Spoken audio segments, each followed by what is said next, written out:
Greetings, dear ladies and gentlemen. It's Ivan Maltsev, partner at 3X Capital, and today we have Tim as our guest speaker, who is a partner at Lunar Strategy and Lunar Capital. They have an amazing portfolio of layer one blockchains and different AI projects, deep in projects as well, helping a lot with fundraising, with marketing, working with a couple of leading ecosystems like Polkadot, Internet Computer Protocol. So I'm really excited today to learn from Tim about strategic fundraising, marketing, and how to align it together so the project can benefit and take not only capital from investors, but also a lot of support, strategic support. So that's the key topic for today. I would like to give a word to Tim. Tim, please introduce yourself. Interesting to learn from your background before crypto and how you started. Yeah, no, absolutely. Hi, my name is Tim, and I come from a marketing background. I've done basically marketing my whole professional career, the last 10 years. And then I got into crypto in 2017, mostly as a hobby early on, as an investor, and we were mining. Me and my brother were mining some Ethereum in the basement. And then it was 2019 where I was consulting, so like marketing consulting for it was ICO projects, and it was a bit of a mix of different crypto projects that we're launching.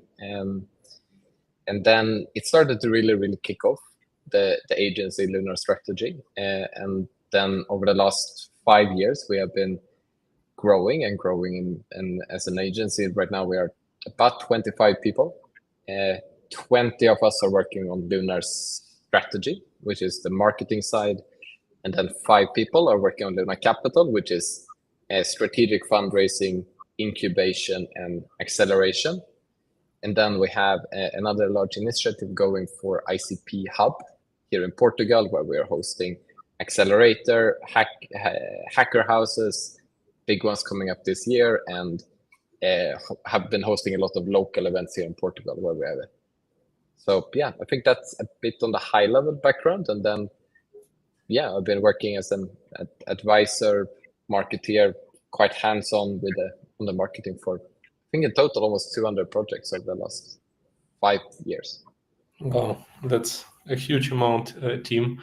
I believe you have a lot of insights, and you would like to share with us maybe some interesting things about how to align this fundraising and marketing strategy, especially before the project launch the token. As far as I understood, you are focused on this strategic round, so prior to token generation event.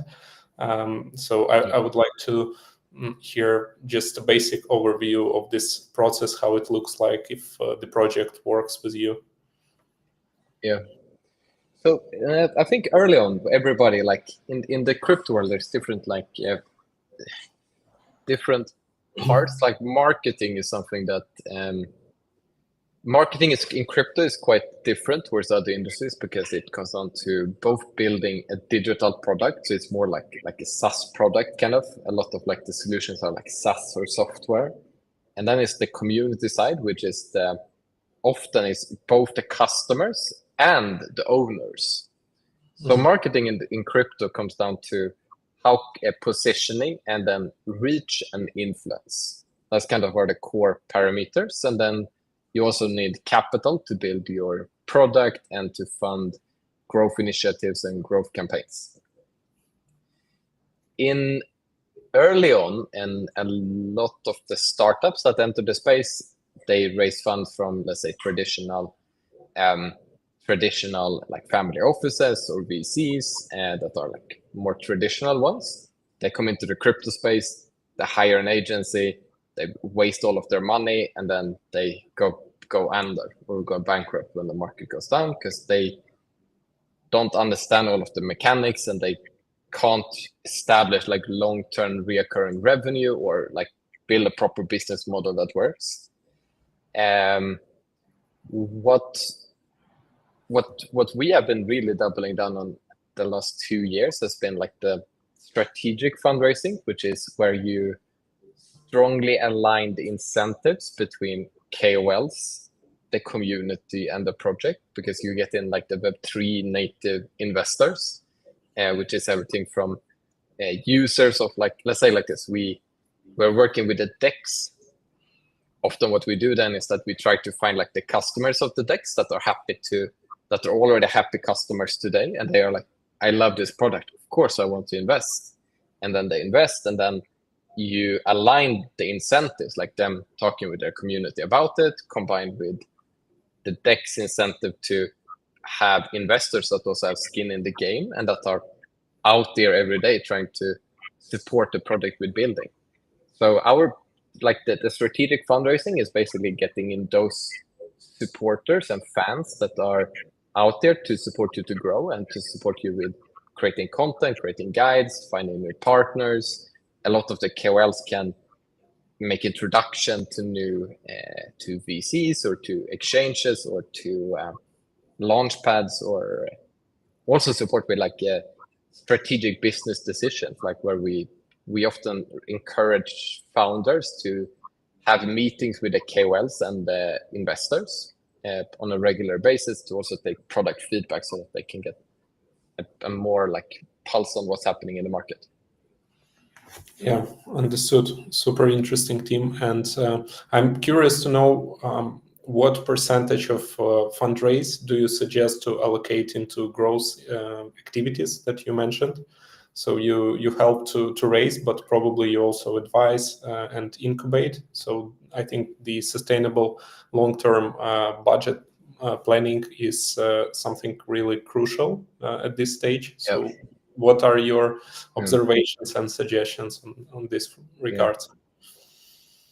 Crypto has very fast-moving seasons. They have the summer. Everybody wants to invest. Everybody are happy. Everybody are like, I want to get into this new project. They have the springs. The spring that is a little bit like people are a little bit hesitant. The fall or autumn, people are also a little bit hesitant. Winter, I want out of here. I don't want anything to do with it. And in the crypto space, this cycle repeats very often in traditional industries as well, but in crypto it moves much quicker. So this December, January, February, everybody wanted to invest. Everybody wanted to invest into the newest deals, and it was very quick deal flow happening. In Q2 and over the summer, it has slowed down quite rapidly, because when it comes to the strategic fundraising, that's angel investors, KOLs, small family offices. They invest more with their own money, which means that they are very mindful and very careful, and they are more strongly affected by the market psychology. So they are more like what do you say, like market driven. So earlier this year, what we recommended was, like, let's say you have raised 5 million from VCs. Maybe you do a round of around 15% of that, so 750K or 500K towards KOLs that have shorter vesting period and often a little bit a discounted round, because they are going to create video content or post, or they pay for like the discount with marketing. Right now, however, it's when it comes to the strategic rounds, then because of a lot of the launches have not been going according to plans, and a lot of projects also raise very high valued private rounds, 100 million, 200 million, 300 million, 500 million private rounds. That means that they often have more either stable coins or token reserves that they can allocate towards, like, bringing in marketing advisors, where you basically pay with vested tokens for marketing. Of course, you need to be always very mindful so that you can get like a diverse investor base, and the goal is always to find, like, who are the customers of your product, who are the KOLs that already support you and like what you're building, and maybe offer them some extra marketing advisory tokens or something similar if they are there to support you. So on the number there, yeah, maybe like a smaller percentage, maybe between 10 to 20% of like a seed round or a Series A could be allocated with discounted terms towards content creators and KOLs. Okay, interesting. And how do you suggest, in general, startups to use their funds that will be raised? And do you provide them with planning advisory where you decide on how to allocate the money, especially on marketing? So very interesting to the approach here. Yeah. As any company, you see companies go bankrupt because of poor treasury management. I remember a lot of NFT projects that were buying back their NFTs.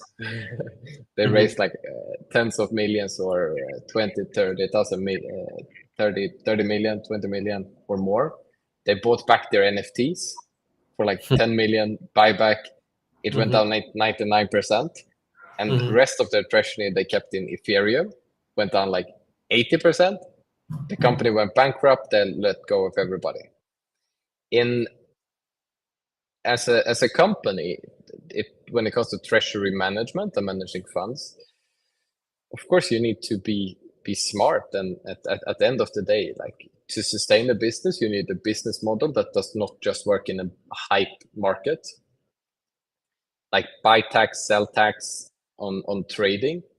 Works very well when the volume is high, people are excited, you can have super high revenue, but then it can go down 95%, 98%.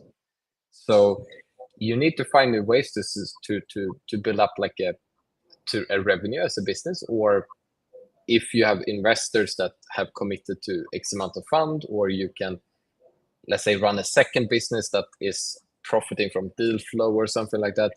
But companies need to find like some path towards building a business that continues to create value, because otherwise they cannot do it. And the funds that they raise should go towards that, so that they can build like a strategic, a business model that is creating value for the business, because otherwise over time they will go under. So with funds, marketing is like, of course, an investment in acquiring users, in acquiring and in attracting partners, in attracting investors, and doing the ecosystem growth. So you should definitely allocate a large part of the budget you have towards marketing, same as you invest in building.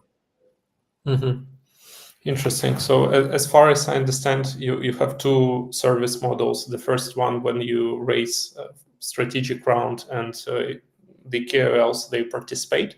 And the second strategy that is good for this slow season, like summer, where KOLs provide strategic value to the project, content, and partnerships, and they receive tokens for free as an advisors. Am I right? Yeah, usually longer vesting as well. Similar, more the terms there are more similar to advisory, because as investors, KOL investors, you usually got like 10-20% unlock at TGE. Often these marketing advisory tokens have a much shorter, much longer vesting, or even a cliff and 0% at TGE. So it's like they provide strategic value to the project, and then they get like more marketing advisory tokens. So you actually help them with advisors. So you are not only focused on KOLs, but people who can connect them with potential partners, with listing exchanges and other providers who can just support this project. Yeah, so it's called like internally Lunar Labs. So Lunar Labs is kind of the incubation advisory part. That is, the incubation advisory, which is 2 months pre-TGE and 1 month after. So it's usually 3 months where we support with, if you're looking for launch pads, exchanges, KOLs, PR. So it's like the 3 months, like 2 months before, 1 month after TGE. That's where we have a very, very, of course, after working with about 200 projects. We have seen it all. So those 3 months are very, very crucial. And we have a very strong game plan there, especially within AI. We have seen this year super strong projects and deep in AI. Yeah, I saw interesting opportunities with privacy and several node sales. We also participated in 2 deals in nodes this year. So I think it's a new opportunities, and we never know how it will work. So we should just do our risk management and do not allocate too much into this type of new opportunistic things. Yeah, at the office here, we have like 20 mining machines for Aether Cloud. So of course, like you need to be mindful, but a lot of good deals out there, even in the market. But a lot of even in this time, internally, what we say is like when the market is like slowing down, that's the best time to focus. It's just time to build. And I remember during the bear market, everybody on Twitter, because you can follow like the tone of voice of people on Twitter. Like in the bear market, people were like, build. Let's go back to build. Let's develop. Let's get shit done. Let's focus on like building valuable things. And then when it goes up, that's kind of when you can monetize it or get actually value out of it. Yeah, I understand. And what you can suggest for founders, I think many of them have joined us today, who are raising their first rounds. So they have not received any capital and they would like to have strategic investors in the first round. It's a bit more complicated than pre-TGE round, but still I believe you can suggest some things that they can leverage on their own. I recently read a very good book called Founders versus Investors.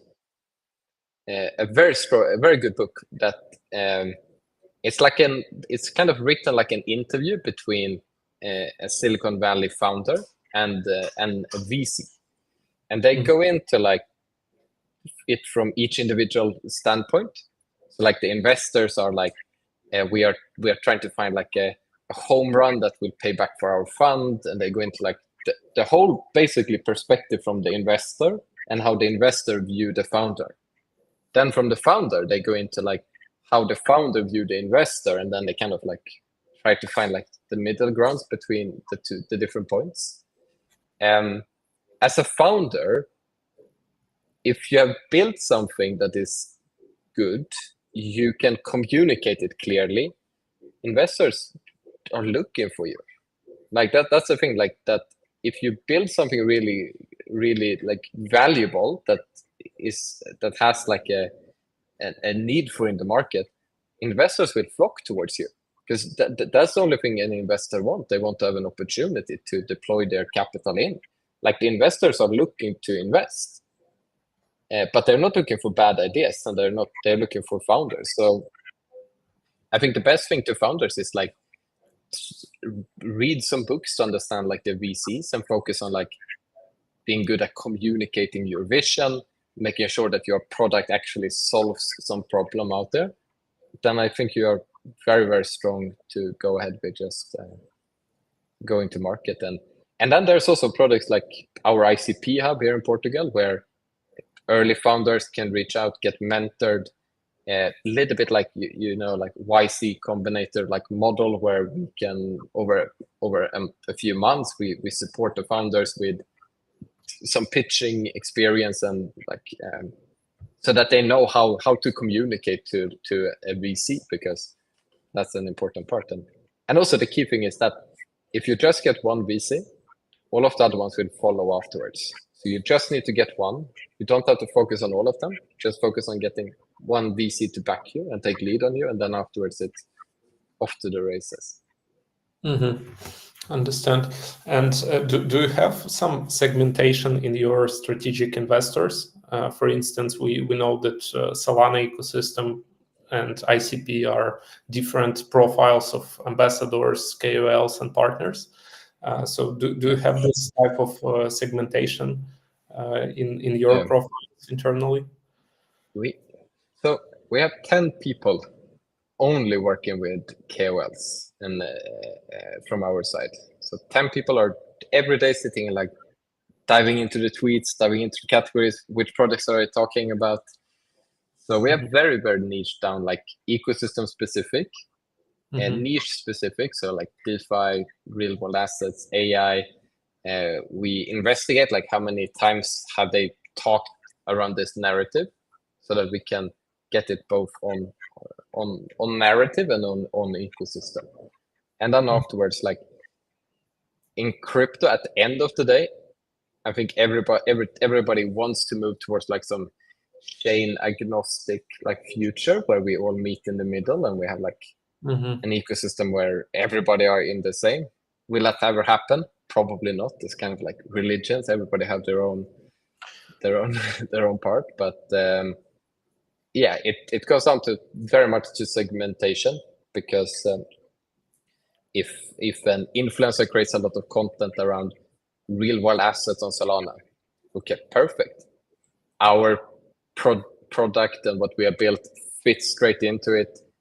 The audience likes to hear that content, and the influencer or the KOL likes to talk about that content. It's like the perfect combination.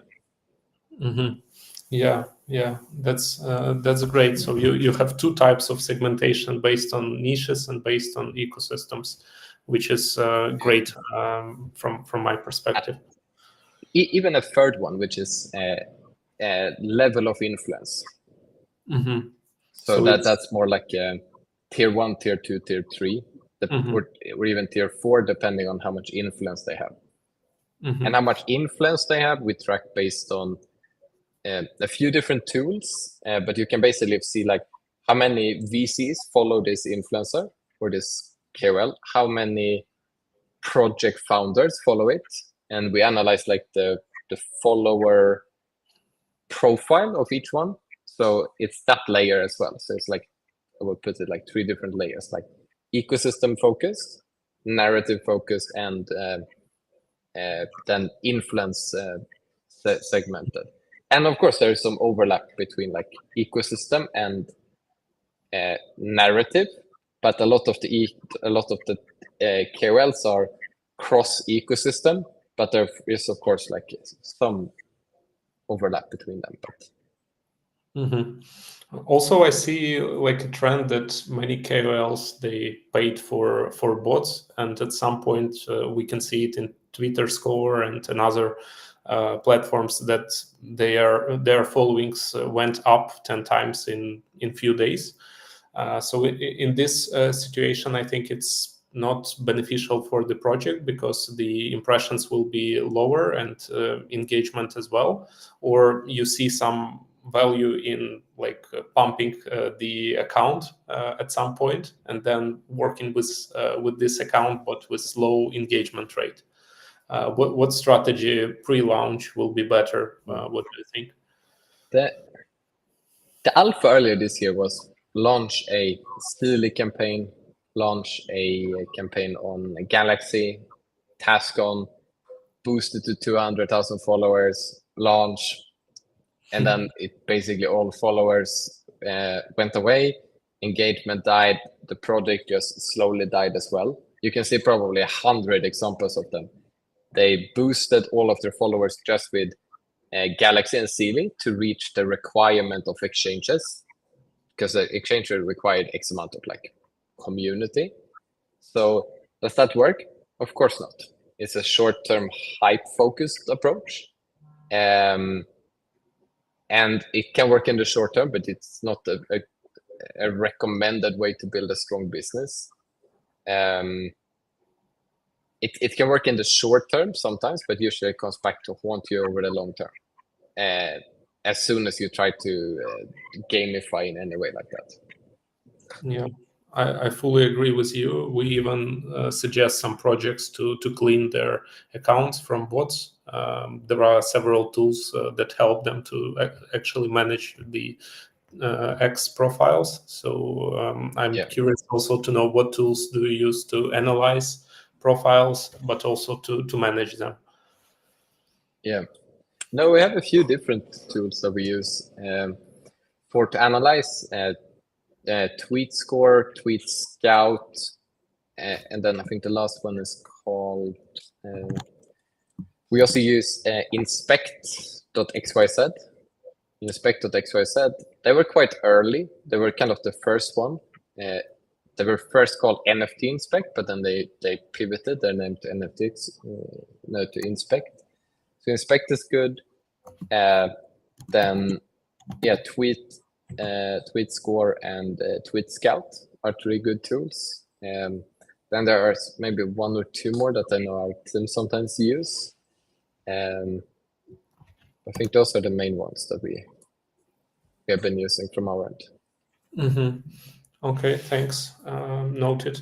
And also the tools that you use to manage profiles, I assume you also have some plans, schedules, and a lot of things are automated. So what do you consider? Typefully we use a lot. So Typefully, where you can we can create like drafts of tweets, we can create everything and like as a link. So you can get like a preview link that we share with clients or that we share with KOLs themselves when we align like the content that we want to post. So Typefully is the main one that we use there. Mm-hmm. Okay, thanks. Very good tool. Very good tool. Typefully we have been using for like maybe the last 3 years. Super strong tool, highly recommended. Yeah, wonderful. Thanks, team. Can you also describe maybe one latest case that you had when you helped a startup with strategic fundraising and with marketing? So how it was connected in general? Yeah. So let me see. So there is quite a few, but how it gets connected is usually, let's say like this: we're going to launch a project. This was an AI project an AI project I launched about 3 months ago. What we did was that early on we aligned like with the KOLs. I think we onboarded 300,000 or 400,000 that KOLs invested. We'd often early on create like a Loom video that we send out to them to explain the project, because we want to make sure that they understand what the project is, and we are trying to make them to become like very engaged in the project, because the more they care about the project, the more involved they are, the more they will support, the more they will help. So early on, we often create a Loom video. Sometimes we do an interview with the founder together with the KOLs. Afterwards, we host a workshop where we outline like, here are the 5 key dates around the TGE.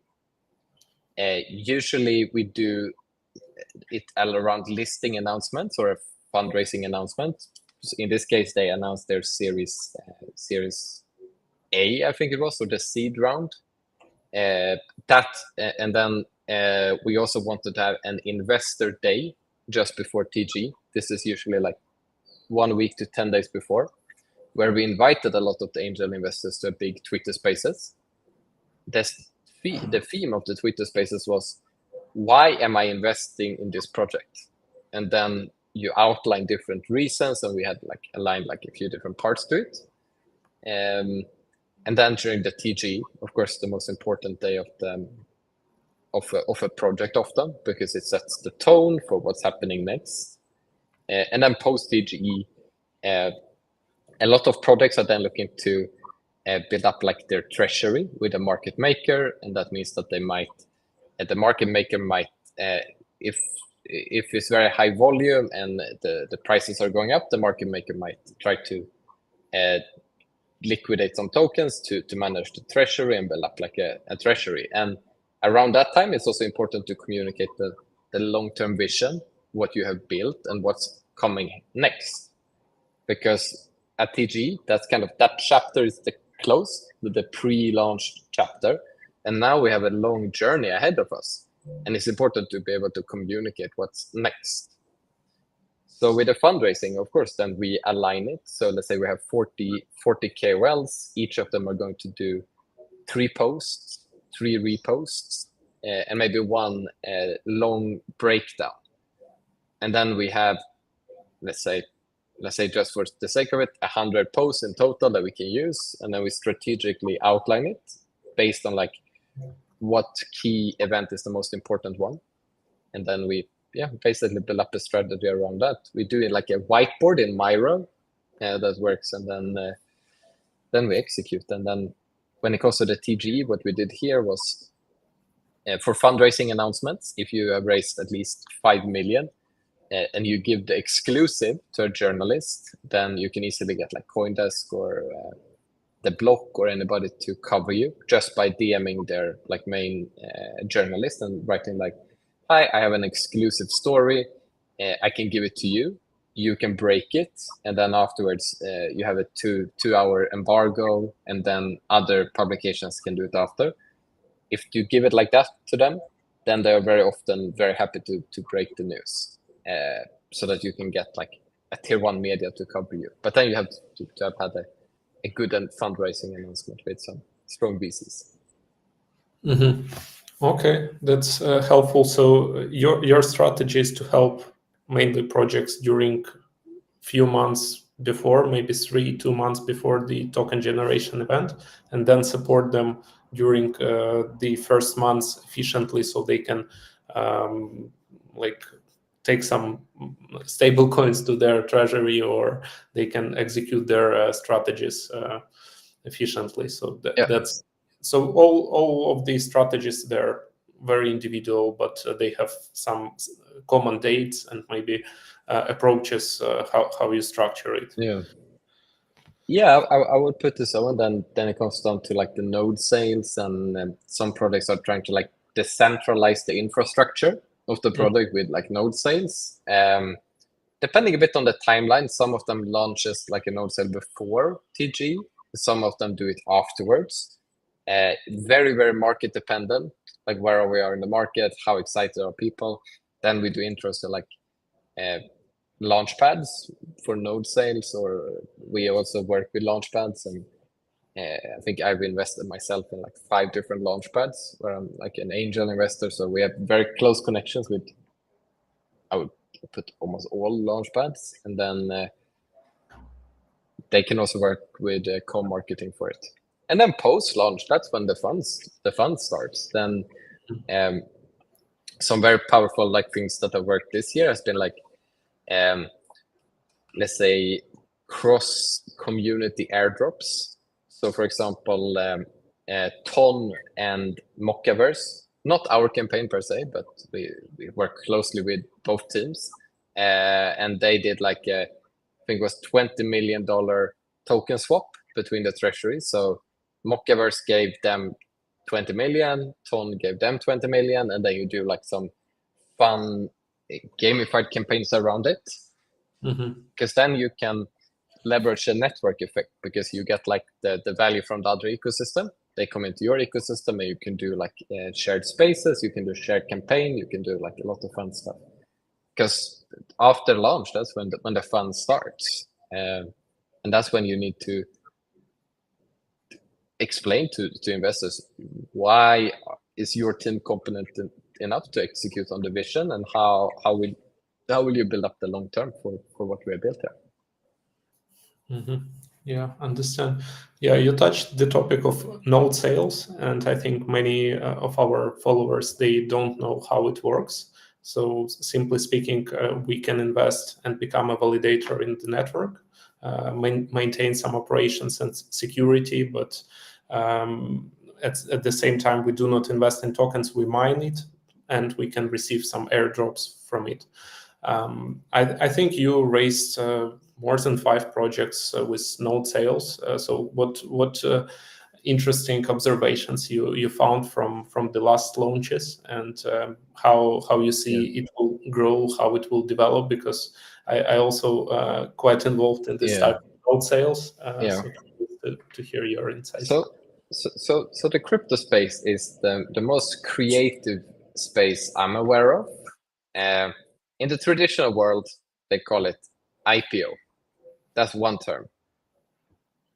In crypto, there is mining ticket, there's IGO, IDO, node sales, there is pre-mining, there is like, over the years, there have been like a million different words for it. But it's basically different ways to decentralize the network in smaller chunks, because nodes you don't generally sell to a bit to institutional, but it's not the primary goal, because you want to kind of get it quite decentralized. So you try to sell it in smaller batches often. But node sale is basically like you buy vested tokens, and then some of them have like an NFT or something linked to it, so that you can also do some community building that goes into it. Like Aether is a good example. I think they have killed it with their nodes. Everybody wanted in on the Aether node sale, because they have also done a lot of co-marketing with other communities. So if you hold a node, you have probably gotten like maybe 10 airdrops from other communities that are distributing their tokens to the validators. And then often the nodes also get like part of the verification fees of the network. So depending on how active the network it is, the more fees you can generate.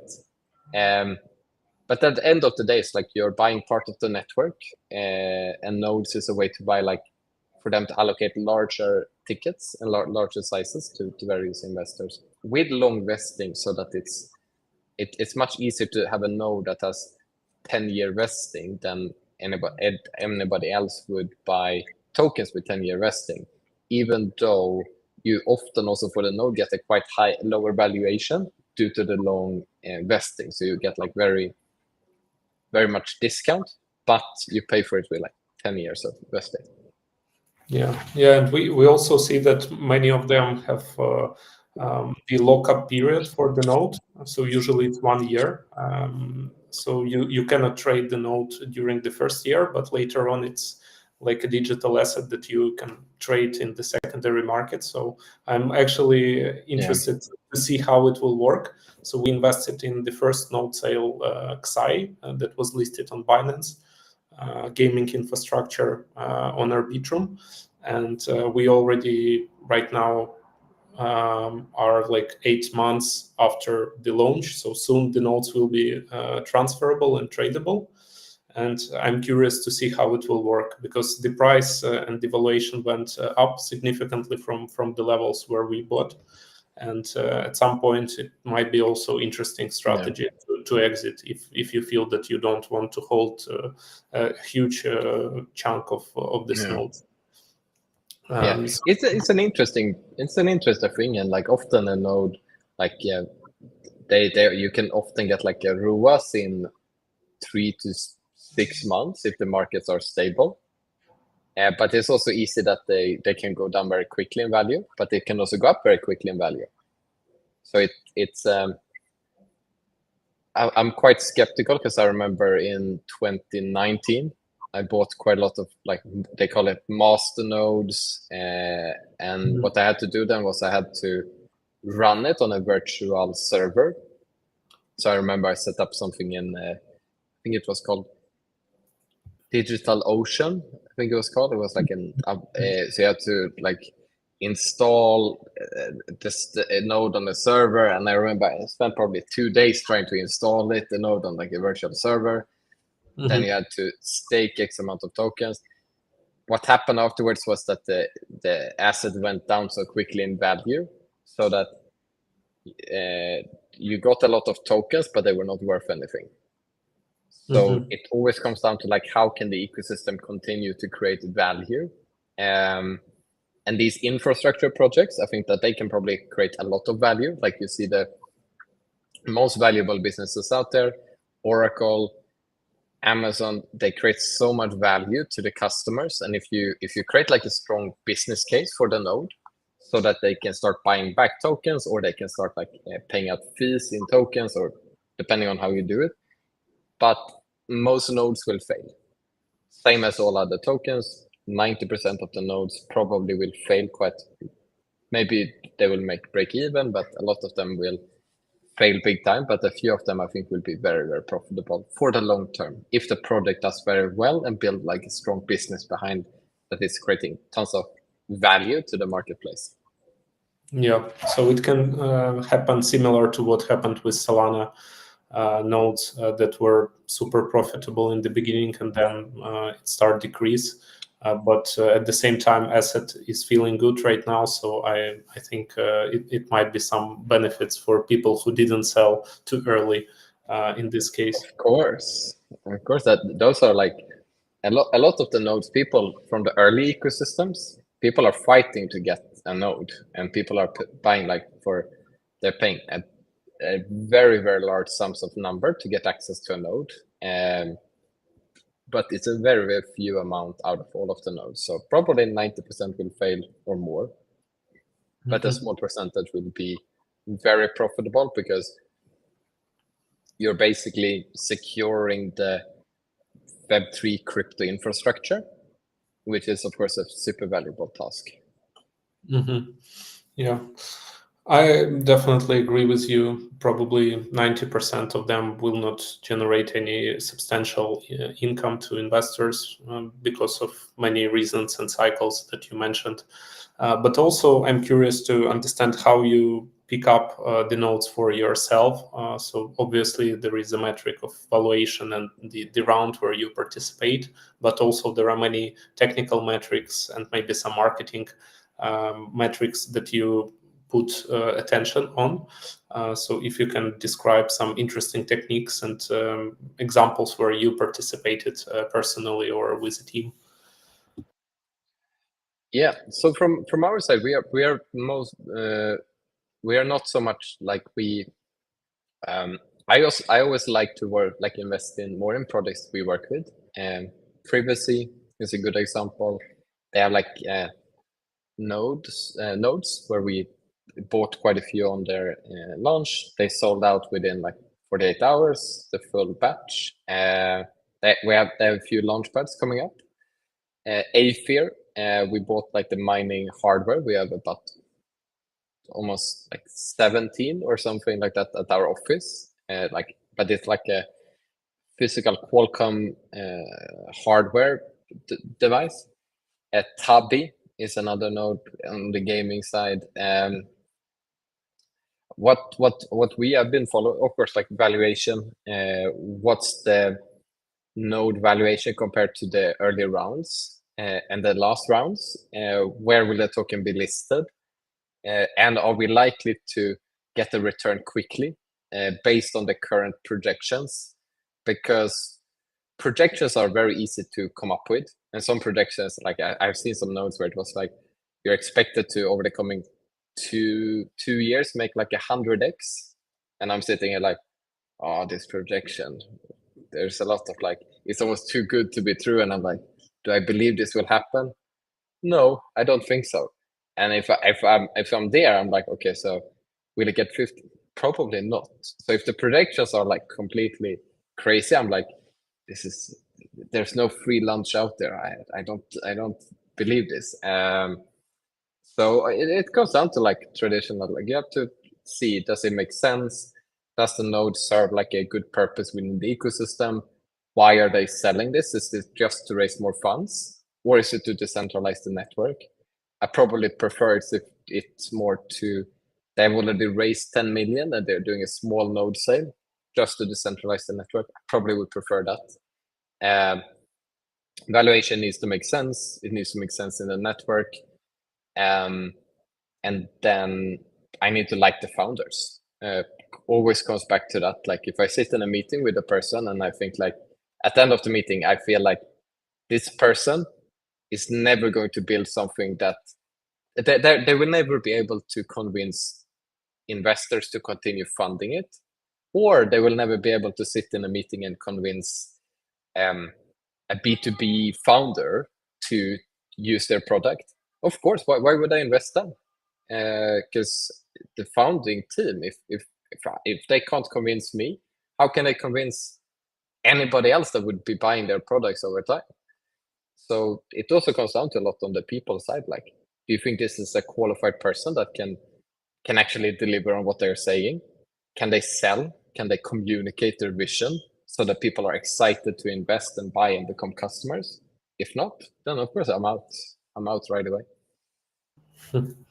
Yeah, fully agree with you. That's the right point regarding people. We also take care a lot about relationships. Especially, we had a lot of experiences from the past where some founders are not executing at all, are not reporting, for instance, are not answering some communications, and it's weird. Likely, we do not have so many cases like that, but unfortunately, there are some cases, especially from projects that were launched 2017, 18, 19. So many of them disappeared, started third new startup, and right now you don't know what he's doing at all, and he's not answering your messages anymore. Unfortunately, there are many cases like that. So I fully agree regarding that.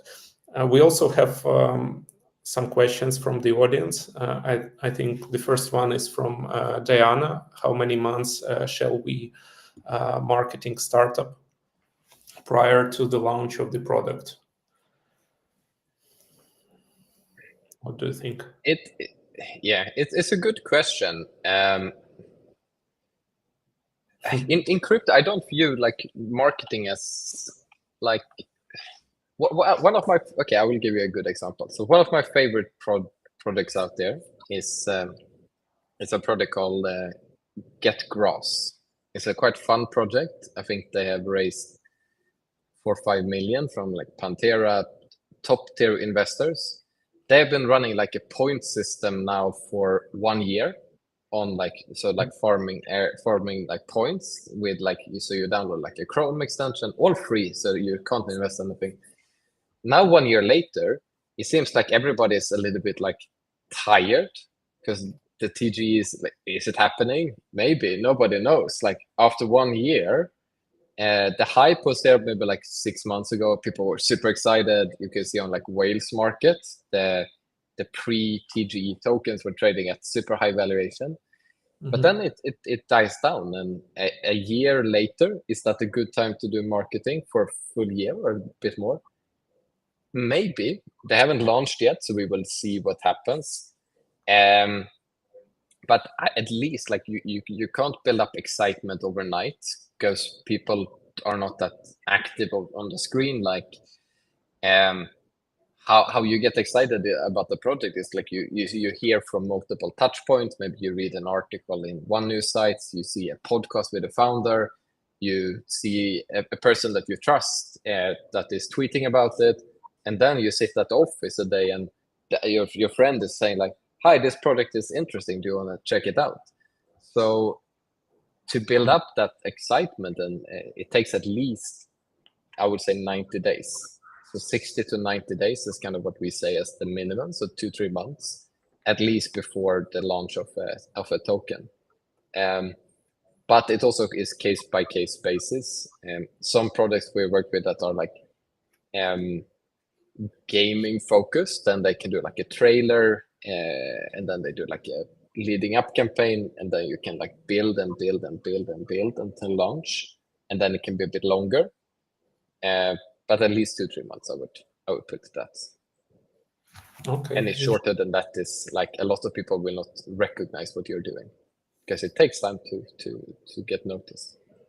Yeah, fully agree. I think even 3 months is super short period. So probably better to have maybe from 6 to 12 months to properly market and to have community and people who actually support you. Not only because of the airdrop, but because they like your personality or they like your approach, how you build your community, how you provide some value back. I think they start to really believe in you in a long period of time. So we, for instance, with Rendspace, we have several ambassadors who are for 6 months with us already, and they are providing the majority of the value and becoming like lead KOLs who are bringing new partnerships, new opportunities to us. So I really agree that it's not possible to do in couple of months with the high quality of people around. Also, it also depends.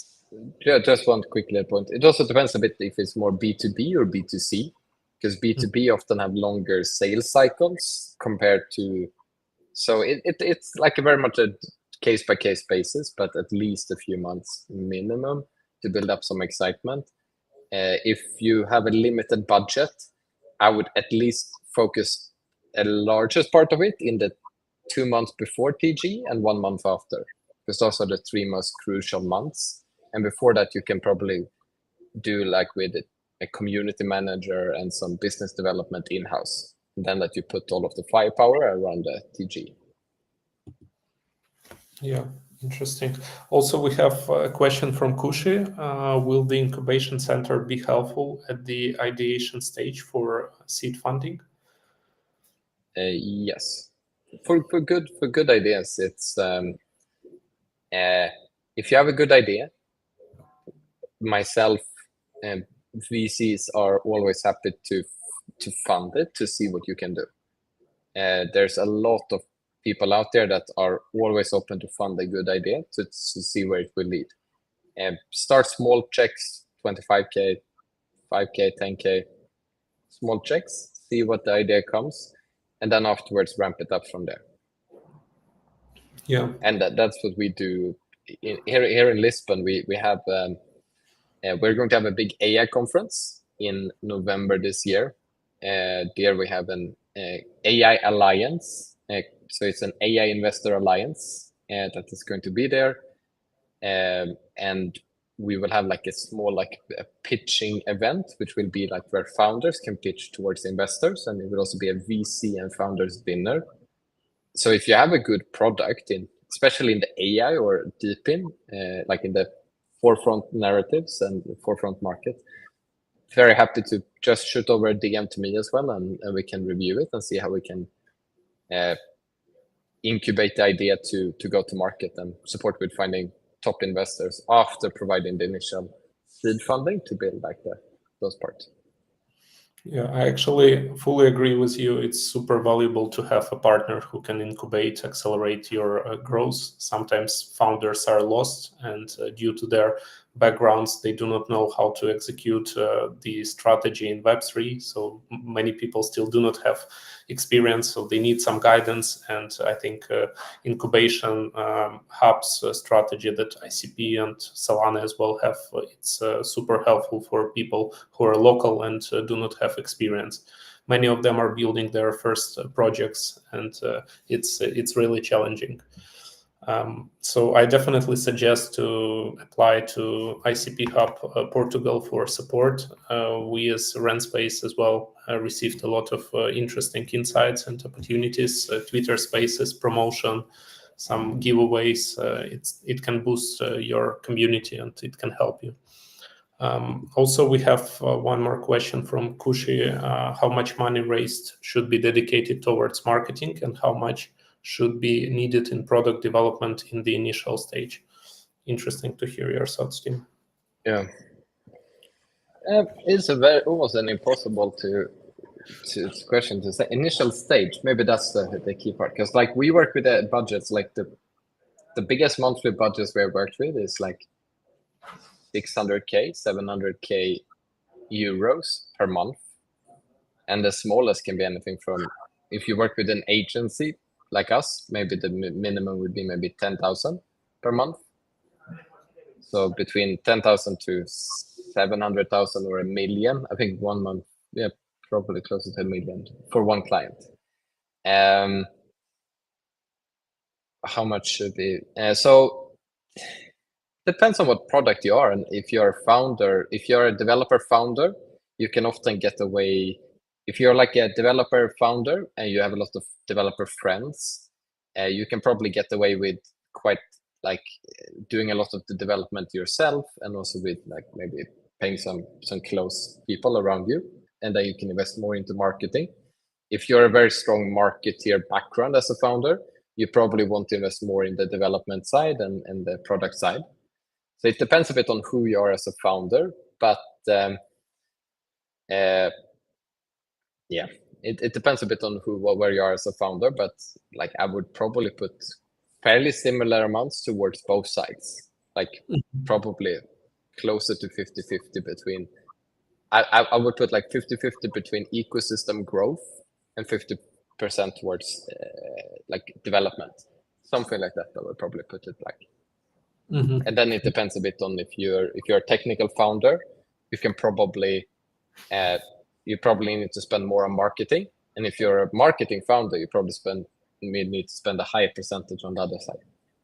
Yeah, definitely agree with you. We also suggest to allocate minimum 50% of the funding and budget towards marketing, and the rest between team and maybe the service providers. Still, you need a lot of things from smart contract audits to custodian, market makers, exchanges. So it's a lot of money, and we see even cases where project raised few $1 million, but it's not enough to execute sustainably during years.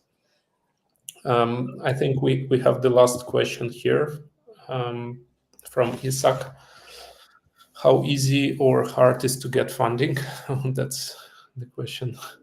What is the biggest problem projects have when asked for funding? I probably would go back to a very good book, Founders versus Investors. Goes into all of it, and I think one of the founders there is a woman that had launched like 5 startups, and she goes into all of it.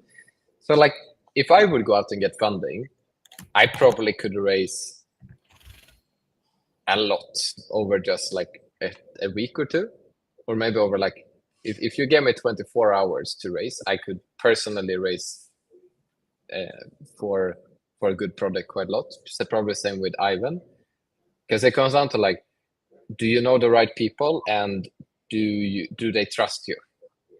And do they trust you comes down to, have you worked with them for a long time? Have you given them good deals in the past? Have you met up with them? Do they understand your philosophy? Do they understand you? So for me, it's very easy to fundraise. If you have a good project, some rounds we have closed like almost like $1 million in 24 hours, or like if it's like a Series A, if you get one right person in, then you can close like very quickly. So, but if you're a new person that doesn't have any connections, then of course it's hard, because then you need to then why should somebody trust you with their funds? Because like I want to invest in a founder that is good at fundraising. Why? Because I know that if I invest in that person and I give them my money, that I know that like if it runs out, they know how to get more from other founders so that they can complete their vision. So I want to invest either with projects that have already raised funds, or with founders that are skilled at raising funds. Why? Because then I feel more confident that I don't have to write another check again and write another check again. So I think like as a founder, if you're brand new and you want to raise funds, read a few books about like fundraising to understand the mechanics. Go out on Twitter, network, and try to meet up with them, and try to get an incubator that can support you. Because if you have no connections, no track record, it's super hard. Of course it's hard. If you have a track record and you have good connections, then it's simple, super easy. Yeah, I agree fully that track record will be super helpful. Also, just one question from my side. Have you ever invested in solo founder and maybe helped him with marketing? Because there are so many cases where there is a great technical founder, but he doesn't know how to build community, how to grow customer base. Have you had similar situations in the past? I've done one this year. Maybe I've done a lot of angel investments this year. I have maybe 1 or 2 that are in that position in the last few months.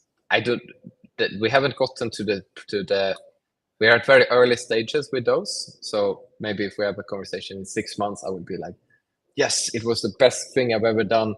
It went to the moon. But maybe in 6 months we can but it's a good part because technical founders are usually very good at tech, but you also need the other side, which is the business people, entrepreneurs that can take an idea, take a product, make a business out of it, and then get people to pay for it. Because that's what you need. Like, you need to create value in the marketplace. Crypto doesn't, like, some people think that the laws of financials and human nature doesn't apply to crypto because they think like funding is like infinite and so on. No, you need to create value to the marketplace over time. Otherwise, your companies will not exist over the long term. And a lot of founders need to go back to those basics. Like, you need to create value to the marketplace. Otherwise, it will not end well in the long term. Okay, interesting, Tim. That's I think the right point with the tech solo founders approach. So to become like a complementary to them and support with some fields. It's not possible to be good at everything. I'm really bad in tech, and it's sometimes challenging to learn, even to go through the GitHub and to explain everything that is inside. This is a type of challenge that I actually experienced during the previous week.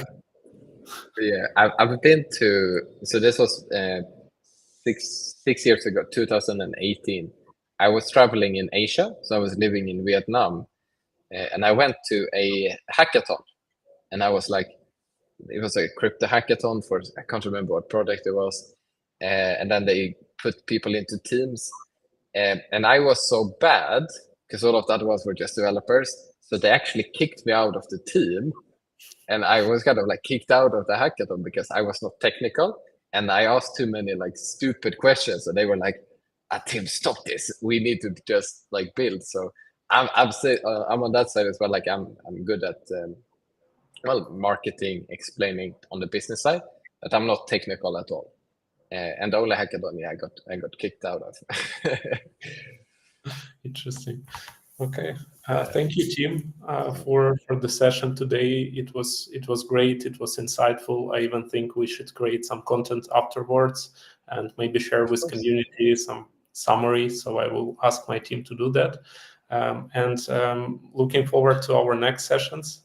We'll be definitely at the conference in November. Can you please remind me the name of the conference that you will be doing? Crypto AI Con. Crypto AI Con. So guys, I sent it in comments. You can check the conference and plan your trips accordingly. So thank you, Tim, one more time. It was great to have